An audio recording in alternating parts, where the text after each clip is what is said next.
Grief doesn't follow rules, and for neurodivergent and disabled people, it often looks completely different from what the world expects. Add the holidays to the mix, and it can feel like dragging a sitting elephant behind you. But here's the thing: grief is love. Grief does not exist without love first being present. And understanding grief is the first step towards experiencing and processing and integrating it. Welcome to Beyond Chronic Burnout, the podcast dedicated to neurodivergent, disabled individuals and professionals in high stress environments who are ready to break free from burnout. I'm your host, Carole Jean Whittington, and this show is brought to you by our sponsor, Whittington Wellbeing, where we help you navigate burnout and guide you into becoming the powerful creator of your best life. In today's episode, we're exploring neurodivergent grief and the unique ways it shows up during the holidays. Here are a few highlights you won't want to miss in today's show. How neurodivergent grief differs from the neuromajority experiences. The intersection of grief and burnout within our population. Nourishing practices to help you navigate grief, burnout, and the holiday season, along with tips from our Unveiler community. Creating supportive spaces and connections to nurture you during grief. So grab your favorite beverage, settle in, and let's dive into this important and heartfelt conversation. Let's get started. Step out of the shadows, feel the power rise, catch the spark inside you, let your spirit fly.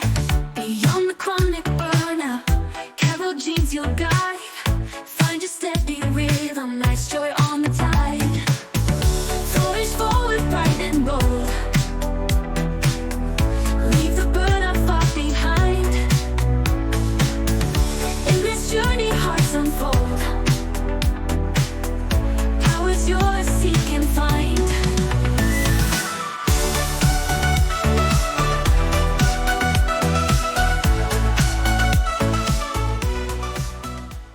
For many of us, grief isn't just about losing someone.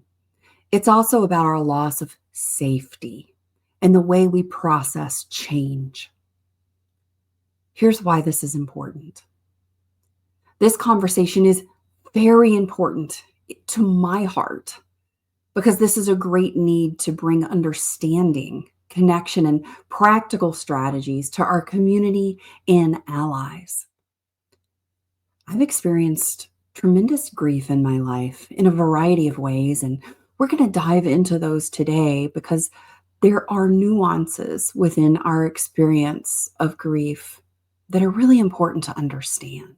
So let's kick off this conversation around what makes neurodivergent grief different. I think we have to start first with defining grief and its components. We hear the word grief and we have all these ideas about what it is. And in the previous conversations in this series on grief, we had Kate Rylander share with us and Samantha Pickering, as well as Peta O'Brien Day, around what their grief experience was, and also that grief is just the other side and a part of love, like I mentioned when we started the show. So let's start with just sort of the basics. Grief is defined as the anguish and distress that people experience after a significant loss, such as the death of a loved one. It can also include feelings of separation anxiety, confusion, yearning, obsessive dwelling on the past, and apprehension about the future. Grief can manifest in different ways, including regret for something lost, remorse for something done, and sorrow for a mishap to oneself. Grief also, for us in the neurodivergent community, one of the biggest nourishment keys that's impacted is how grief manifests in our and how we experience safety. Grief can be intense and can sometimes lead to life-threatening consequences, such as a disruption of the immune system. It impacts our physical body. Things like self-neglect can come up, and isolation, and even suicidal thoughts, ideation. There are different types of grief. One form of grief is chronic grief. That's prolonged and persistent mourning that can interfere with a person's ability to return to normal life. And I read that and think, I don't know that life is ever quote unquote normal, but I definitely don't think that after a big loss of any kind that you ever return to what was before. I think there is a new definition that we create along the way as we experience guilt. Chronic grief is more likely to arise from traumatic loss. Now, a lot of this is, what we hear around neuronormative grief, and we're going to go into some more specific details around our experience and impact of grief.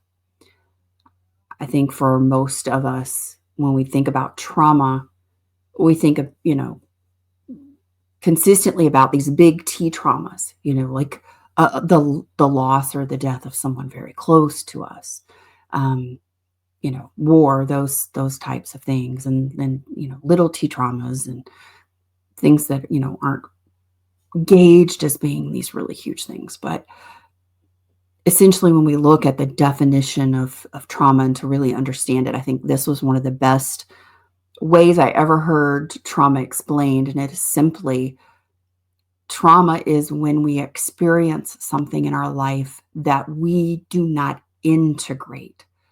And especially, I think for me as an ADHD person, maybe this is also something that you've experienced in your life. I have to have that loop closed. And safety is a big part of my experience. And I think trauma for me has occurred when there has been an event or an occurrence in my life where I couldn't close the loop and make sense of something. I couldn't integrate something, and I didn't feel safe because I didn't have the closure and the integration to move on and feel comfortable and safe in that. So that, when we're talking about these different types of grief, we've got that chronic grief, and then there's anticipatory grief. And I thought this was very interesting because when we put things in sometimes categories, or we give something a word or a label, it sort of opens up our minds to think about things in a new way. And anticipatory grief is defined as feelings of grief or loss that people may feel before the loss actually happens. And for example, someone might begin grieving when they learn that they or a loved one has a terminal illness. I think anticipatory grief shows up in my life and conversations I have with other neurodistinct folks is because we tend to operate in this high alert place, right? And sometimes we lean in more to those thinking traps that can sometimes, have a point of diminishing return. And Dr. Katie Milkman does research, and I know you guys have heard me mention this before if you've been here on the show for a minute. She looks at choiceology, right? And she looks at the power of both positive and negative thinking. Like, think through, what are the negative potential outcomes of something? What are the positive potential outcomes of something? And I think when we're talking about anticipatory grief, for myself, and I know for a lot of my clients, when we've had this conversation, there's a lot of anticipatory feelings, a lot of predictive thinking, because we are doing it in order to create a space of safety and comfort for ourselves. So I think that this is an element of grief that comes up for a lot of us in a variety of ways. And I think that's some of the ways that it can show up. How did you experience grief in ways that other people didn't understand? That was a question that I sent out last week in our Unveiler community email, and I asked for responses from our community, and so many of you responded. Thank you so much for sharing your experience of grief and how it's shown up for you in different ways. So the question was, again, how did you experience grief in ways that other people didn't understand? One of the responses that I thought was really good, because it's one that comes up so often, was this unveiler said, "It felt delayed. I could not process the grief as it physically and emotionally affected me." I thought that was really powerful, because that's something that so many of us encounter. And thank you for sharing that, unveiler, that it felt delayed for them. The other response that I thought was really good, and this is one that comes up so frequently, and we had several versions of this.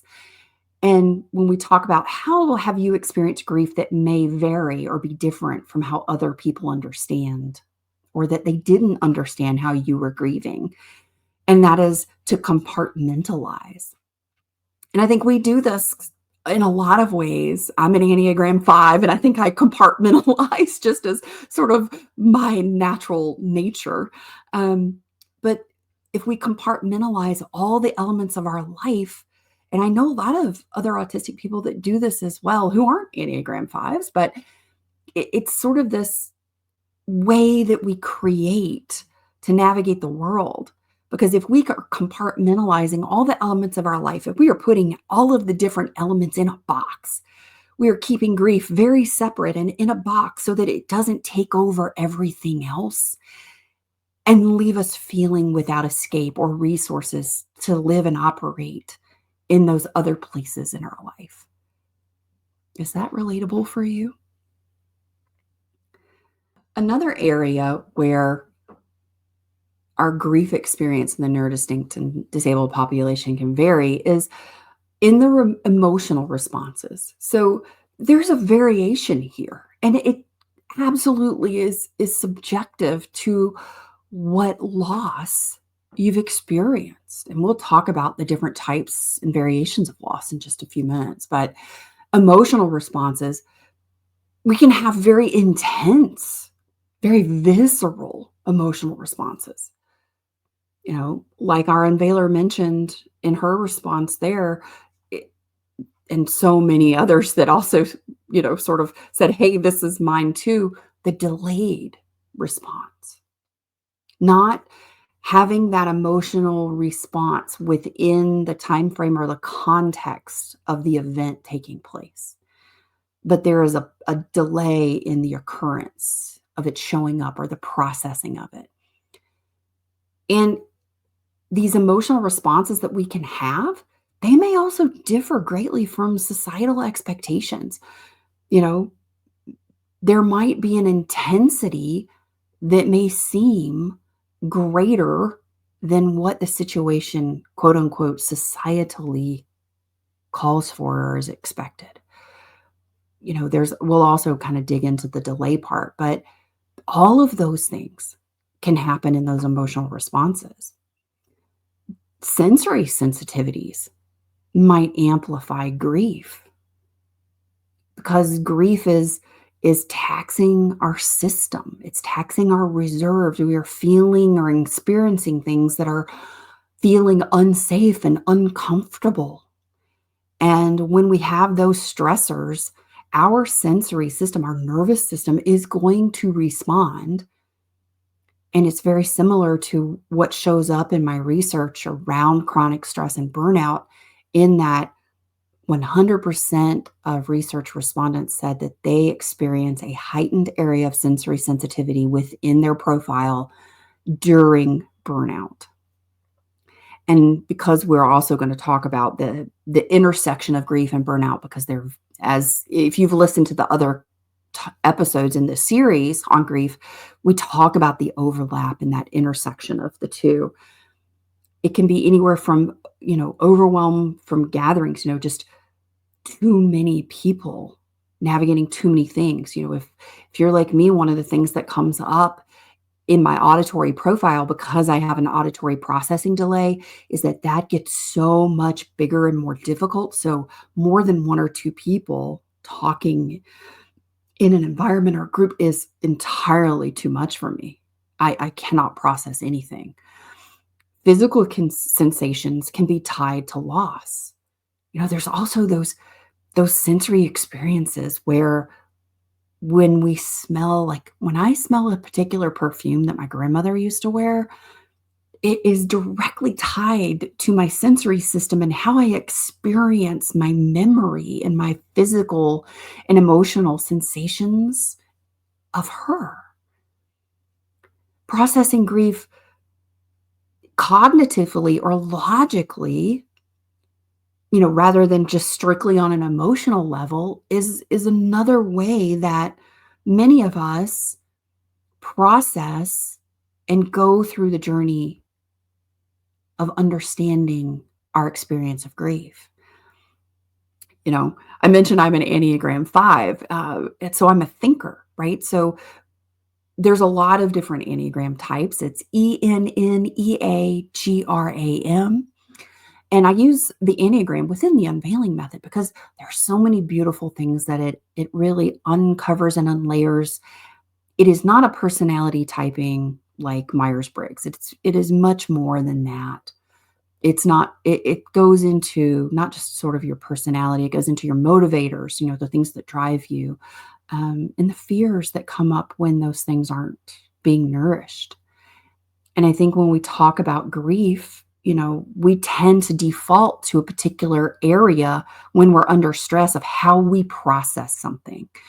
And for a lot of us who are those thinkers, we go to our head first. And so we're going to cognitively and logically try and understand what's happened in this loss or this situation of loss so that we have something that makes sense to us, so that we can feel safe, so that we can integrate this and process it in a way that works for us. You might be someone who's very heart-centered. You might turn first to your feelings. You might be a gut person. You might go on your intuition and those sensations that you have. We all default to the place that is easiest and that we are most wired to process something that is stressful for us. One of the other ways that is a variation within how we process grief within our community is we can struggle with verbalizing grief due to alexithymia or situational mutism, or just our communication style differences. How we communicate grief to ourselves and then how we communicate that to other people is part of the process of grief. I have alexithymia and, data, and I think this is probably a very underwhelming number. I believe it's probably more than this, but 50% at a minimum of autistic people are also alexithymic. And that is when you could feel all the feelings. It's not that you have a lack of emotion, right, or feelings. It is sometimes a delay in when those emotions and how those emotions show up. And it's also the feelings and sensations that you have in your body, and then being able to transcribe them into language of some kind to describe them to yourself and other people. That's sort of where alexithymia comes in. It's the challenge or the delay between what you're feeling and how you transcribe it into the mind. There are often societal misunderstandings of neurodivergent grief, and this can deepen feelings of isolation. And this is one of the really big important areas of that intersection of grief and burnout is the isolation. Because we tend to turn inward when we're hurting, right? When we're uncomfortable, when things don't feel safe in the world. That is a natural response for any human, no matter your neurotype. but it can be much more intensified for us. And we will self-isolate. We will turn inward more, and it can be very misunderstood. Each society and culture has norms around grief, and they are very varied. They are very varied. Boy, that is a tongue twister, right? But there are different cultural norms. There are different societal norms around death, around grief, from culture to culture, within, populations within the same country. Being open to those, being aware of those. Here in the US, there seems to be this timeline that is silently imposed on those who are grieving. You get a few weeks, up to a year, depending on the relationship to the person who died or the type of loss that you might be experiencing. There is no true understanding, compassion, or acknowledgement of the grieving process, especially for our neurodistinct community. When you are told that you should be over it by now, or that everyone else has moved on, it can feel very isolating when you are still in the experience of grief. You then can feel as if your grief is not welcome, that it's a burden, and therefore you must keep it silent and hidden for the sake of other people's comfort. This sometimes is where compartmentalizing grief really comes in. It can feel isolating when you aren't exhibiting your grief in the way others expect you to in the moment. If you aren't immediately reacting the way that other people feel is quote unquote appropriate, then it can feel isolating. Sometimes when you experience a delay in grief, it can feel isolating within yourself. And then you can get super judgy, really critical about how you aren't feeling what others seem to be experiencing, and think that you're doing it wrong or that something is wrong with you, or perhaps questioning whether you truly loved or cared for the person or the animal or whatever it is, because the way that you thought you did, because maybe you aren't feeling it in the way you thought you would or you predicted you would in the moment or in the time frame that seems to match the world around you. This can be isolating within ourselves and in relation to others. There are many phases of grief, many different areas. Grief isn't limited to just losing a loved one. It isn't specifically for the death of a person. Grief is multifaceted. Some of the things that impact the way that we experience loss in the neurodivergent community and grief can be different, and it can include a broader category. Definitely something that is similar within neurotypes is a loss of a pet, a deep and valid grief that often gets dismissed by other people. Or, neuromajority people suffer a pet loss and they tend to move on, or it appears that they move on, maybe faster. And I know for my own personal experience and within our population, as I've had so many conversations over the years, especially around our pets, because sometimes our pet is the person that is our safe place. They are our safe person. I am not going to guarantee that I will not cry or get choked up or teary throughout this episode. So, that's just what it is.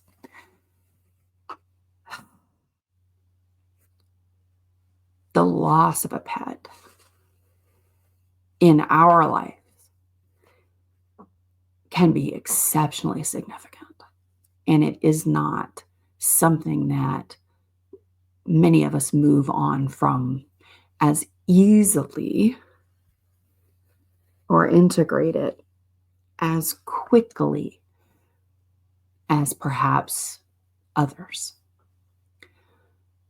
One of the places you can also experience grief is in career shifts, grieving a career path or an identity, a title even, or a position in a particular company with a particular company that no longer aligns with abilities or circumstances. Be it we resign because it didn't feel aligned, but that we still experience the grief of the loss, or if we've been laid off or terminated. Those can be significant seasons of grief.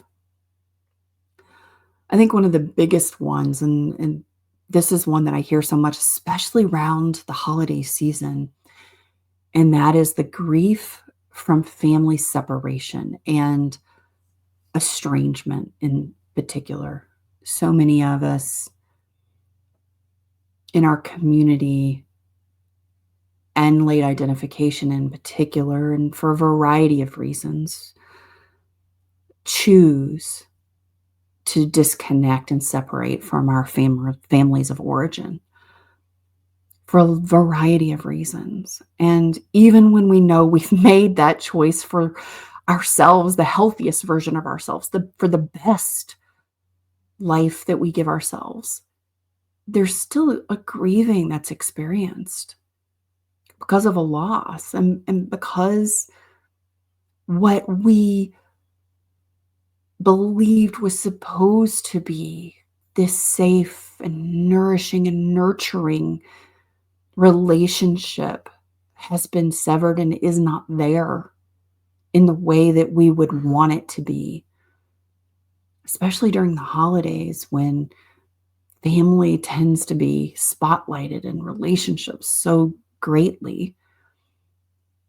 It can be very difficult, and it can be misunderstood by the people around us if they do not understand what that is. Another element of grief within the late identified autistic, ADHD, and varieties of neurodivergent and even late disabled people is identity grief. When you get that identification that your neurotype is not what you believed it to be, you thought you were quote unquote like everybody else. But here's the thing, you were actually special. You were beautiful. You were amazing. You're not like everybody else. You're really not. And that's a beautiful thing. But there's an identity crisis that happens in late identification, because when you get that piece of paper, there are a multitude of emotions that show up. The first is this, usually an overwhelming relief of, oh, thank gosh. I'm not broken. I'm not defective. I'm not less than human. There's a reason. Well, that's one example. There's a lot of varieties of that first initial response, but these are just generally the ones that I hear and that I personally experienced. And that was then, now that I know that I'm not who I thought I was, right? Then you go through this grieving process, and in the processing phase is what I call it, of what would have been possible had I known sooner. We grieve the things that we struggled with our whole life that no one recognized, that no one saw, that no one helped us or did anything about. Or maybe they did and it was just really messy because they didn't know enough. And we didn't know enough. We grieve the loss of what could have been. We grieve the hurts, the wounds, the bullying, the suffering, the heartbreak. And then we learn about masking. and we pull off a few of those layers and we get down a little bit past the superficial. And we sit there and we look and we're seeking and we're trying to find our authentic self in here somewhere. And we come to the conclusion that we don't know who we are. I don't know who I am. I have no clue. And we grieve the loss of the identity of who we thought we were. We grieve all of the things that we didn't have or the things that happened to us as a result of not knowing. And then we grieve that we don't know who we are, especially if we are in our 30s, 40s, 50s, or 60s and beyond. I've had clients come to me in late identified life in their late 70s. And there is a grieving in this. This is one of the biggest distinguishing differences in a grief experience between neurotypes, in my opinion. We grieve the younger version of ourselves. There are some other areas. One of those is we can grieve a housing loss. That is traumatic. I have been with my small children on the verge 24 hours of being homeless. It terrified. You really get laser clarity on what's important when you can only grab a few things to take with you. If you change residences, I had someone write in from the Unveiler community and say that they had moved 12 times in the last 8 years, that they had lost the home that they owned because of some horrific things that happened to them and their family. And that there's a grieving in that housing loss, that security of that environment. And moving from place to place, you grieve each of those. One that I added in here, because this is something I've experienced, and this is something that I was kind of judgy on myself, and I was like, oh, Carole Jean, you're just being silly. This is just silly. How could you possibly feel this way? How could you be grieving? And I recognized that they were even feelings of grief over something this simple, but it wasn't. And I'm going to share it because I've heard several other people say they've had a similar experience. And so it made me feel not so alone. And I'm going to share it in hopes that maybe if this is something you've experienced, you won't feel so alone either. When a company discontinues your favorite product or service, or something that has been safe, like a safe food item for you, and it is no longer available. Y'all, I have a makeup that I love. And I have scoured Amazon, and I have bought every color in the shade of my foundation that I could find because this is the only way I could get it.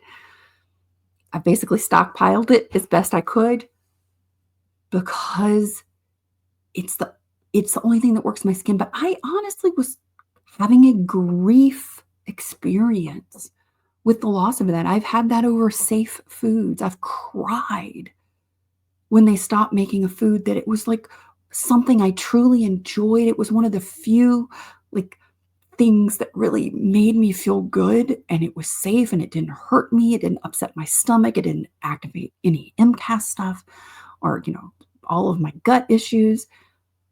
And they just stopped making it. The grocery store stopped carrying a bunch of things. And I was walking up and down the aisle in tears several months ago. And I was just heartbroken. And I had a lot of anger. Part of the grief process can be anger of how dare they stop carrying safe foods for people. These are just some of the examples of different types of grief, different ways that we can experience grief. I want to share some of our unveilers who wrote in some of their experiences. One unveiler wrote in when they responded to my email query last week that they experienced successive deaths in their family and intimate friend group within a very short period of time. And that compounded one on top of another very quickly for them. Another unveiler shared the grief they experienced from abuse that happened to their children, and that this grief is still with them today after many years. I've experienced a wide range of grief from the loss of my precious grandmother, who was my world. That was over 30 years ago. And as you hear, it still is very emotional for me. And I also lost my beloved dog, Poppy, little deerhead Chihuahua, several years ago to heart failure. I'm still processing, and I have not yet fully experienced the grief from losing him yet. After several years, I have on some layers, but I haven't fully. No matter the type of loss, your grief, yours, is valid. You are allowed to feel it or not just yet, maybe. You're allowed to experience your grief, and grief from however it has been for you. There is no right or wrong way to experience grief or to feel grief or the underlying root or causation of grief, because I want to remind you of this. We do not grieve for something we have not loved. I want to talk about the intersection of grief and burnout just briefly. Samantha Pickering, Kate Ryland, and Pete O'Brien Day have all shared on the intersection of burnout and grief in their wonderful episodes this month as part of our series. So do go and check those out after this episode. I do want to share a bit more on the unique experience of spicy burnout and grief. Grief can contribute to burnout. You can enter grief not having been in burnout, and burnout can become part of your grief experience. For the majority of people that I talk to and work with, burnout has already been present to some degree, be it a poblano pepper level 1, where you've got just a little bit of heat in your stress and burnout profile, all the way up to that ghost pepper level 5, where you're so hot you're not. And whatever the degree of heat within your pepper level might be, from mild to moderate to high, those all factor in when you begin to experience a grief in your life and you are already depleted, already in that burnout state. Emotional exhaustion can exacerbate, because especially if we are masking our grief, if we're compartmentalizing it, if we're trying to downplay it to try and meet other people's expectations in order to feel safe or accepted within our social circles. It can take a physical toll on our body from unprocessed emotions. If they're showing up really big, because we can have some very intense emotions. And if there's a lot of them showing up at one time and we are already in burnout, so our resources are already diminished or depleted, having those resources to process those emotions, and when it's not there, it can really start to take a physical toll in our body. Our sensory systems can become completely overwhelmed. They can become overstimulated. But there's also something important to note here. There's also an understimulation that can happen. And, during the holiday season, when grief can really be escalated and exacerbated because of the reminders, because of the things that we begin to think and the stories that we begin to experience and run through our mind, and the experiences maybe that we are becoming very vivid. We walk down the street and we see something that reminds us of the person, the pet or the item, whatever it is that has caused our grief. And our sensory system, our nervous system, is going to respond to that before our conscious brain is ever aware of it. And that grief and that burnout in those experiences can become greater. Grief and burnout run in cycles. Burnout often leaves us without the energy to process grief. And grief can deepen burnout. It's a vicious cycle sometimes, but we can disrupt it.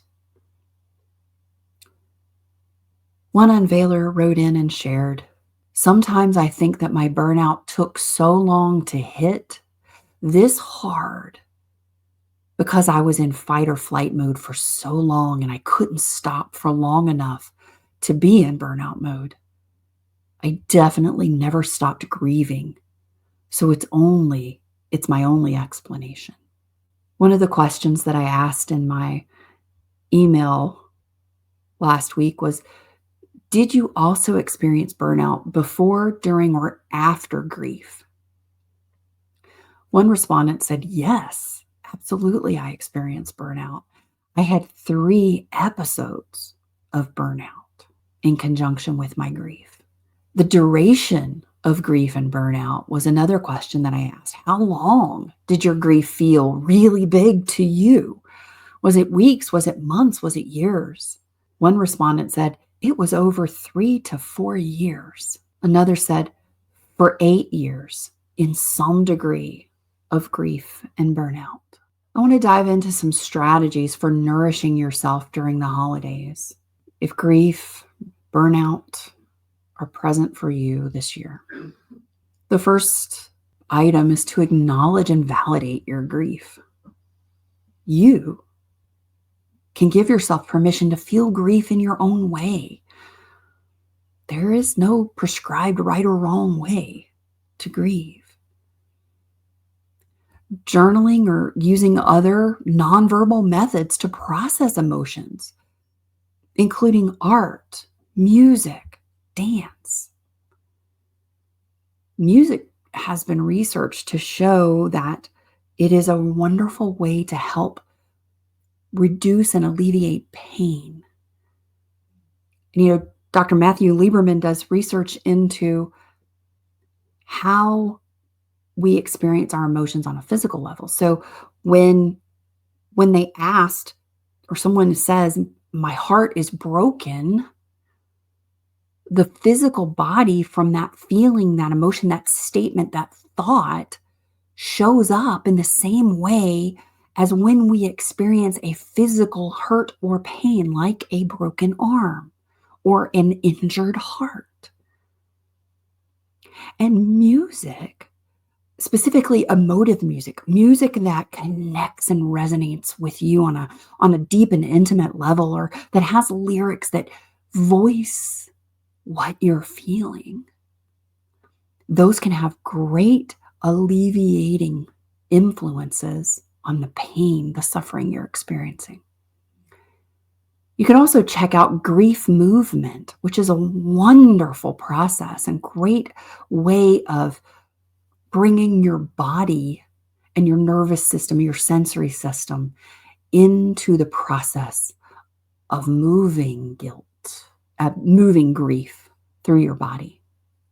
I guess that's sort of what they say, Freudian slip. I say guilt, because I think a lot of times there's a lot of guilt and regret, like we mentioned earlier, remorse, around a loss or the loss of a person. But check out Grief Movement and the resources from Samantha Pickering. Just a quick aside note from a folks that love to read and you love a good audiobook or you love a good book. Daniel Pink has a book called The Power of Regret. Oh, it's a good one. Definitely, if you are looking for a read that's going to transform something in your life that may feel very heavy, like regret, dive into The Power of Regret by Daniel Pink. Another area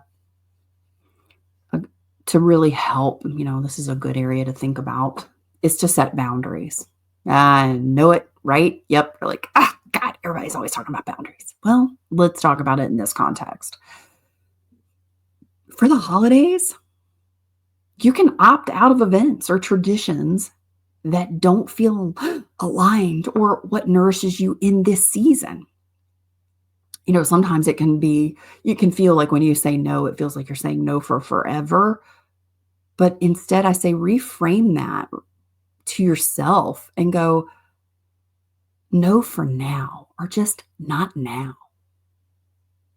Right? Maybe later, maybe next year, maybe, year after, it doesn't matter. But it can sometimes just be not now, if that is a more comfortable way for you to reframe or approach no to something that doesn't feel aligned or that's not nourishing you right now in this season.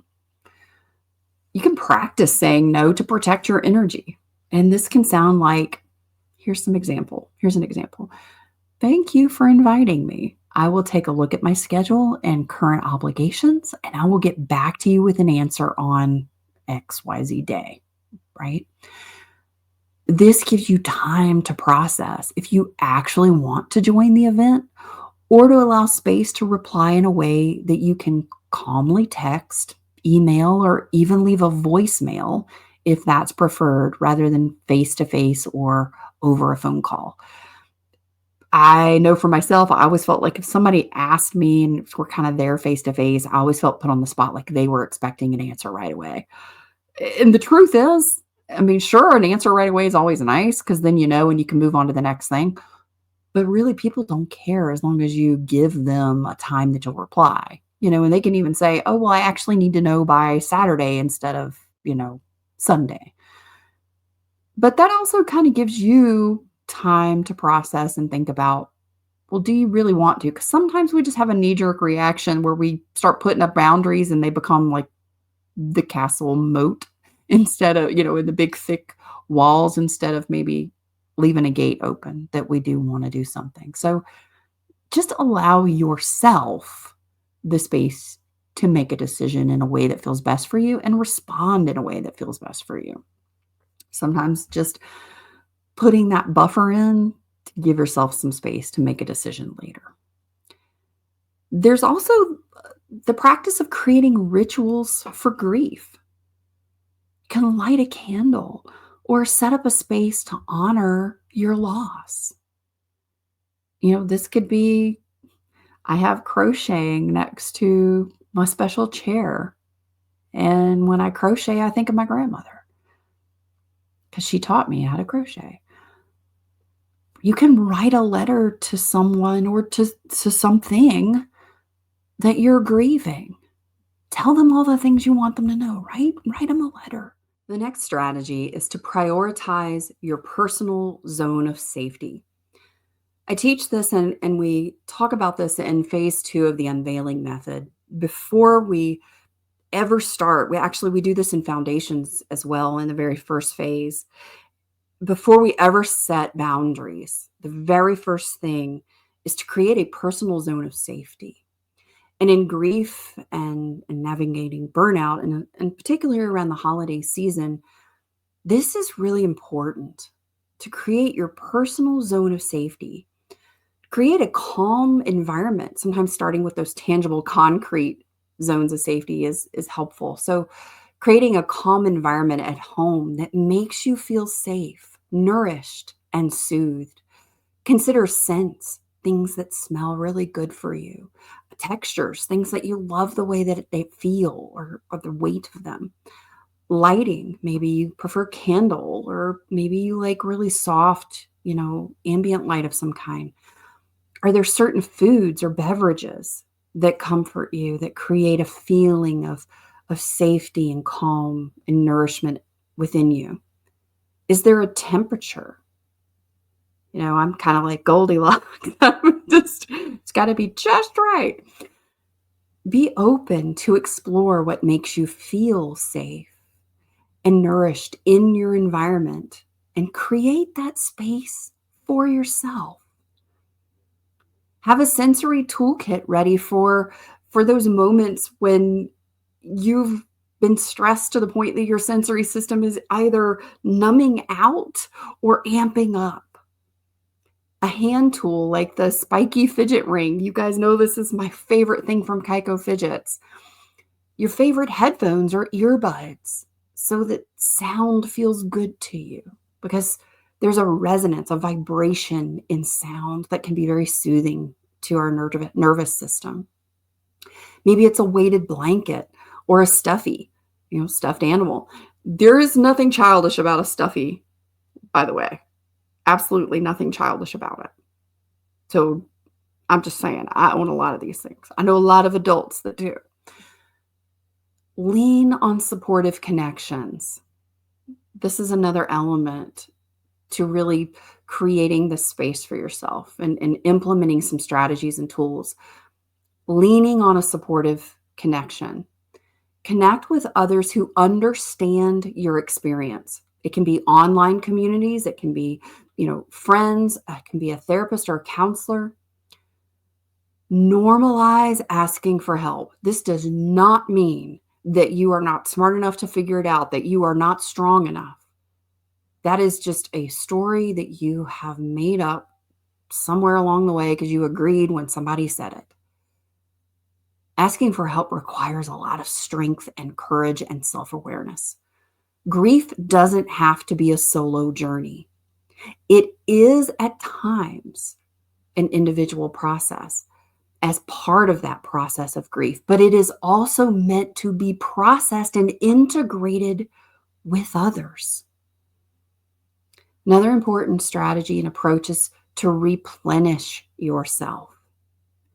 Micro recharges, like those 1 to 5 minute breathing exercises, like the ones that I teach in the Rapid Recharge Lab. 10 to 15, 20 minutes of walking around a different environment. Outside is good choice anytime you can, but sometimes it can just be changing rooms or moving around the space. Hydration. With the colder temperatures, the internal heating can even be more dehydrating, and this impacts our physical health and our mood. And joyful activities, like listening to a song you love, dancing, or just laughing at a short video clip. You can actually make yourself laugh, or go watch a stupid clip of a baby laughing, and you will be laughing within seconds, because laughter is contagious. Be patient and gentle with yourself.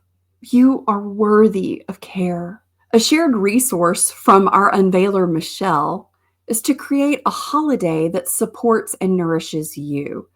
She found these online questions and reflection tips that are so great. And she and I both have looked for the source for this. However, we couldn't locate it. So if you know who created this, or if this is yours, please reach out to me at energize@whittingtonwellbeing.com so that I can credit you, please. I will be honoring and always believe in honoring and supporting the work of our community and advocates. So here are a couple of highlights from the reflection questions and helpful tips that Michelle had found online previously.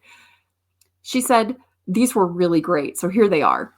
Describe your ideal holiday celebration and why it's calming.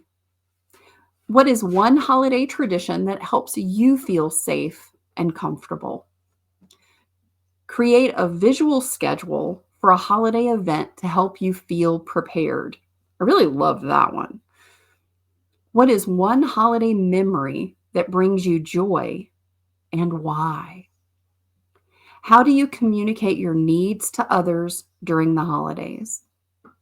Write a letter to your future self about how you plan to navigate this holiday season. I thought that was a really powerful one. I have another tip from our unveiler, Nori, who shared this week in our Accelerate member office hours that she really loves the Tapping Solution app. Now, I am not an affiliate or anything like that. I'm simply sharing it. I think it's really great. I've been trying it myself since she brought it up in our group. Nori has used this app for about a year or more now and says that there are great sessions that help her relieve MCAS related hives. I love how she says this really does help when her hives break out that are MCAS related. She said there's a particular tapping, and she even had them add the tag to this so you can find it. She said there's some on there that she really loves that help calm anxiety and get better sleep, which I thought that was really fabulous. Check out the link in the show notes to try the tapping solution for free. They do have a trial available. So let's talk about some supportive spaces during the holidays, because as those of us who have experienced grief during the holidays, sometimes it feels like there's not a space, not a supportive space for us during the holidays. This is a place where you can create spaces where you feel safe and supported. It can be personal rituals or routine that bring you comfort. It can be designating a nourishment zone for moments when you need comfort and to feel safe. So maybe there's a special chair, maybe there's, a cozy closet. Maybe there's an area of the house or a room that you go and close the door. Invite only those who respect and validate your experience. Not everyone has earned the right to hear your truth. And some people do not possess the skills and abilities to be the support you need.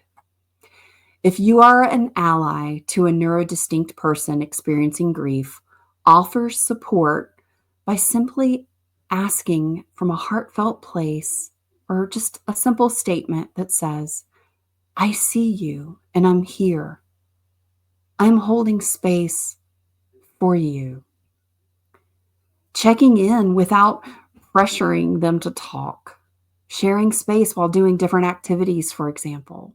This is really important, even if it's virtual, that we are emphasizing to ourselves the importance of community and connection in a way that works for you. It doesn't have to be like full on all the time. You may need 5 minutes of connection a week. That might be what you need, and that nourishes you. That might be where your threshold or capacity is. But it's the type of connection that works best for you. Thank you for spending time with me and for your courage in acknowledging and experiencing grief in all its ways.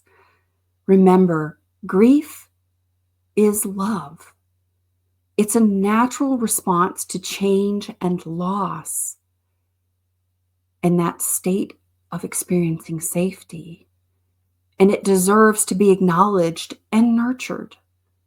I invite you to revisit the strategies shared today and adapt them to your needs. You're not alone in this. Together, we can create spaces for nourishment, connection, and love.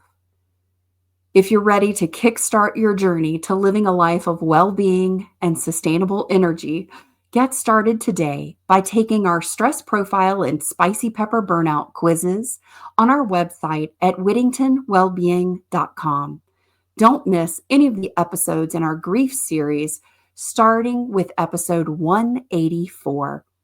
Tune in for our new season kicking off in 2025, where I will be diving into research and putting a neurodivergent and disabled lens on areas that matter most to our well-being, along with powerful conversations with advocates, experts, and disability inclusion leaders.